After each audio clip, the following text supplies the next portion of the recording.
Alright everyone, আশা করি আপনারা সকলে ভালো আছেন।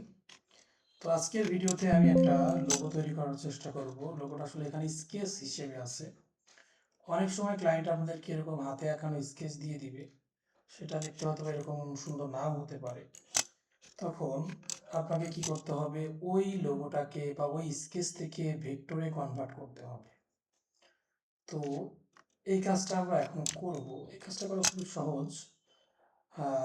চলেন আমরা এটা শুরু করি। শুরুতে আমাদের যে কাজটা করতে হবে, এখানে আমি জাস্ট লাইন নিব। এখানে ডিরেকশন দেয়াই আছে, তো জাস্ট আমরা এই ডিরেকশনের একটা স্ট্যান্ডার্ড ফলো করব। আমি এবার আবার এসে লাইন নিচ্ছি, সাথে শিফট ধরলাম, লাইনটা সোজা বরাবর হবে। লাইনটা নেওয়ার পরে আমি লাইনটার স্টক বাড়াই দিচ্ছি, লাইনের কালার চেঞ্জ করে দিচ্ছি, আপাতত ইনিশিয়ালি রেড রাখতেছি। ওকে, দেন আমি অল্টার ধরে এখানে একটা কপি করলাম, এটার উপরে রাখলাম। দেন এই দুইটাকে একসাথে সিলেক্ট করে কন্ট্রোল সি দিয়ে কপি করলাম, কন্ট্রোল এফ দিয়ে পেস্ট করলাম। পেস্ট করে আমি যেটাকে জাস্ট ঘুরাই দিব এইদিকে। এইভাবে না ঘুরাই, আমি একটু সিলেক্ট করি, সিলেক্ট করে রোটেট টুলের উপরে ডাবল ক্লিক দিলাম।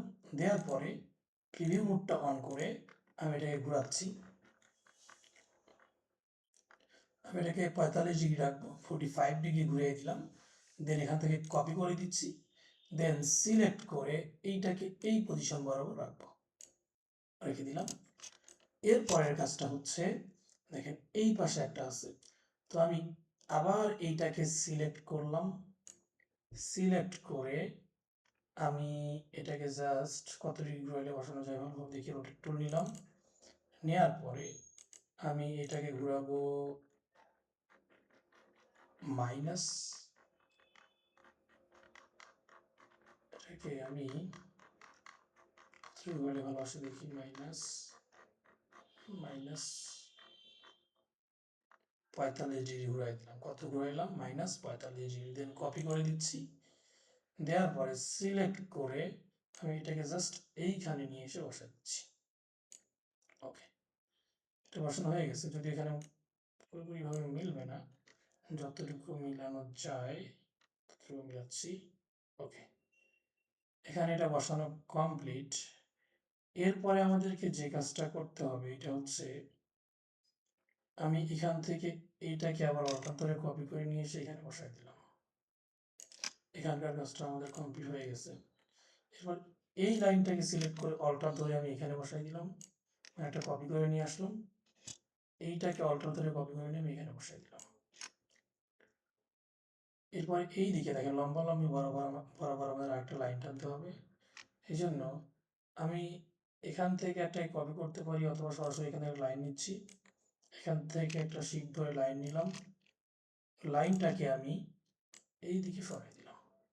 ওকে, দেন আমাদের এখানে পুরোপুরি সেট আপটা কমপ্লিট হয়ে গেছে। এখন এই পুরোটাকে একসাথে সিলেক্ট করলাম। পুরোটাকে একসাথে সিলেক্ট করার পরে আমি এখান থেকে শেপ বিল্ডার টুলটা নিচ্ছি। শেপ বিল্ডার টুল নিয়ে আমি এখান থেকে একটা কালার দিচ্ছি।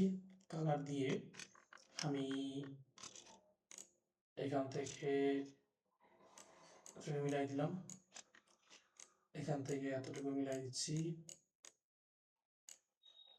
দেন এখান থেকে এতটুকু মিলাই দিলাম, এরপরে এতটুকু মিলাই দিলাম, দেন এতটুকু মিলাই দিলাম। ওকে, পুরো ডিজাইনটা আমাদের লোগোটা কমপ্লিট হয়ে গেছে। এরপরে আমি এটাকে সিলেক্ট করে আমি এটাকে বাইরে নিয়ে আসছি। এর স্টকটা আমি বন্ধ করে দিলাম। সো হয়ে গেল আমাদের একটা লোগো। লোগোটা হচ্ছে রিলেটেড টু রান। দেখেন এখানে রান, আর প্লাস রান। তো আমি এখান থেকে সিম্পলি রান লিখতে পারি, রান।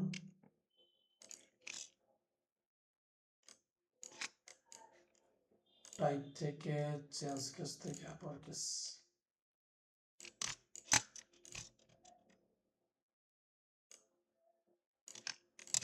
থেকে আমি আমার মতো করে সুন্দরভাবে কাস্টমাইজ করে বসাই দিব। ফ্রন্টটা নিচে হচ্ছে আমি ক্রিয়েট আউটলাইন করে নিচ্ছি, বা এটাকে সিলেক্ট করে আমি অবজেক্ট থেকে এক্সপান্ড করে নিচ্ছি। এক্সপান্ড দুটোকে একসাথে সিলেক্ট করে ভার্টিক্যালি অ্যালাইনমেন্ট করে নিলাম। দেখেন এখান থেকে রান লোগোটা হয়ে গেছে। আচ্ছা, এটার একটা ভার্সন বানাইতে পারি এখানে। সরি, দুটাকে একসাথে সিলেক্ট করে এইভাবে রাখলাম, এটাকে নিচের দিকে নিয়ে আসি, এটাকে এখানে রাখলাম, রান।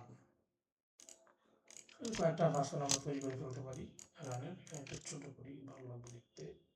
রান,